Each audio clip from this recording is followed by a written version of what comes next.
No Brasil, uma nação onde nunca se esperava isso, a falta de água. Sim. Tantos sinais se manifestando. Mas aí em Mateus, é interessante que diz que todas essas coisas viriam, mas ainda não era o fim. Era o princípio das dores. Era o princípio. E é importante pensar assim, que dores são essas? Hoje mesmo eu estava lendo na minha Bíblia hebraica, não é?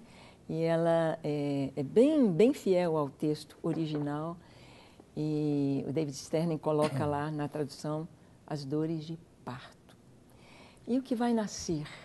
Dores de parto é para nascer algo. A própria terra, nós sabemos que as dores de parto, elas vão intensificando as contrações à medida que chega o momento do nascimento da criança. Por exemplo, um dos sinais da terra, a terra com dores de parto, são os terremotos. Então, a gente tinha grandes terremotos a cada 500 anos, depois a cada 100 anos, 50 anos, 20 anos. Hoje, só no Japão, são 2, 3 terremotos por dia.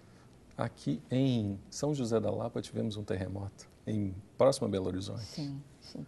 E o Senhor fala de grandes terremotos. Nós tivemos na Indonésia, o tsunami lá no Chile. No Japão. Do Chile chegou a mudar o eixo da Terra. Parece coisa pequena, mas uma alteração que foi catalogada, que foi detectada pelo grande terremoto do Chile. O Senhor fala de grandes terremotos, de grandes catástrofes e de grandes sinais nos céus. E interessante que ele fala sobre sinais no Sol, na Lua e nas estrelas. No Apocalipse, você estava citando o Apocalipse, vai falar de uma chuva de estrelas, que nós sabemos que é uma chuva de meteoritos. Quando eu lia, Charles, no Salmo 67, outros salmos da Bíblia, o Senhor falando assim, que ao Senhor pertencem os escudos da terra, eu pensava que isso era uma figura de linguagem, mas é literal. A ciência diz que existe uma proteção que escudos. desvia esses asteroides. Sim, mas a Bíblia fala e os cientistas... Há poucos dias um asteroide cruzou os céus da Rússia. Sim. Era noite, a noite se tornou dia. Sim. Vidros se quebraram, Sim. houve muitas coisas assim, muitas provas e acidentes aconteceram ali.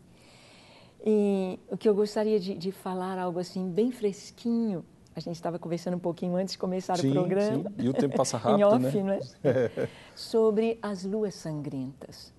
Um rabino americano, ele leu o relatório da NASA, dizendo que em 2014 e 2015 nós teríamos um fenômeno de uma tétrade de luas de sangue.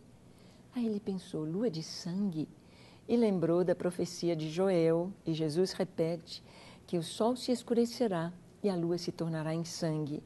E ele pensou, será que tem alguma relação dessa tétrade, do que vai acontecer, que a NASA está dizendo com as Escrituras?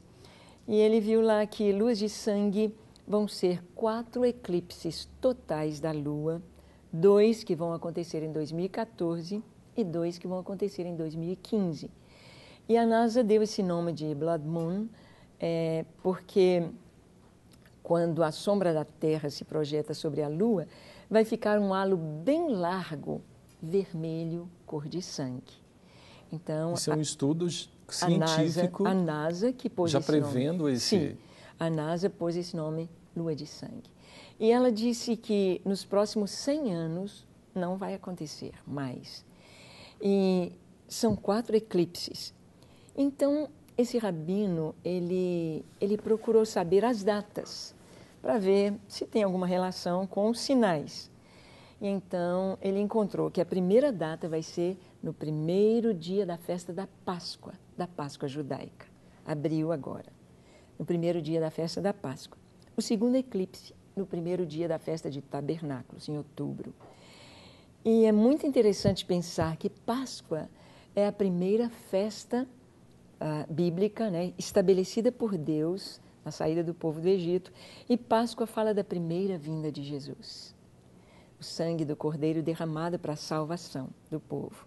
E Tabernáculos Quando Deus mandou construir o tabernáculo no deserto, ele disse: Moisés, levanta o tabernáculo, porque habitarei no meio de meu povo. Serei o seu Deus e eles serão o meu povo. Então, tabernáculos fala de Deus habitando conosco. Então, é a segunda vinda de Jesus. E estas festas, cada ano caem em uma data, porque o calendário judaico é lunar, 28 dias, o mês. E em 2015, estas luas de sangue caem também exatamente no primeiro dia da Páscoa. Não é coincidência, não é coincidência. Né, pastor? E ele pensou, será que é coincidência? E pesquisou pela NASA, pelos os estudos dela lá, nos últimos 500 anos, quando aconteceram outras tétrades, chamadas luas de sangue. E ele descobriu 3 datas em 500 anos. A primeira em 1493 e 1492, 93. E dentro da história do povo judeu e a história cristã, é uma data que marca, é um marco, porque foi quando a coroa espanhola instaurou a Inquisição contra os judeus. Então, a coroa espanhola ordenou a expulsão de todos os judeus da Espanha, e os que ficassem seriam mortos, e foram mortos. Então, houve uma separação entre judeus e cristãos na história, nessa data. Foi um marco. A outra data, nos 500 anos, foi logo depois da instauração, ou da independência de Israel, 1948, 49. E logo depois da Segunda Guerra Mundial. Sim. Onde vários então, judeus foram perseguidos. O marco foi o Estado de Israel. Então, é um marco. Deus trazendo o povo para a sua terra, cumprindo a profecia. Muito significativo. E a terceira data, 1967 e 68, novamente a tétrade de luas de sangue. 67 foi a Guerra dos 6 Dias, a conquista de Jerusalém. E agora, 2014 e 2015. Não queremos dizer nada sobre isso. Vai aparecer o anticristo. Mas pode ser. Vai começar a tribulação? Pode ser. Vai se levantar o templo em Israel? Pode ser. Vai acontecer alguma coisa em Israel que será um marco. 2014 para 2015. E 2015. Algo está para acontecer em Israel.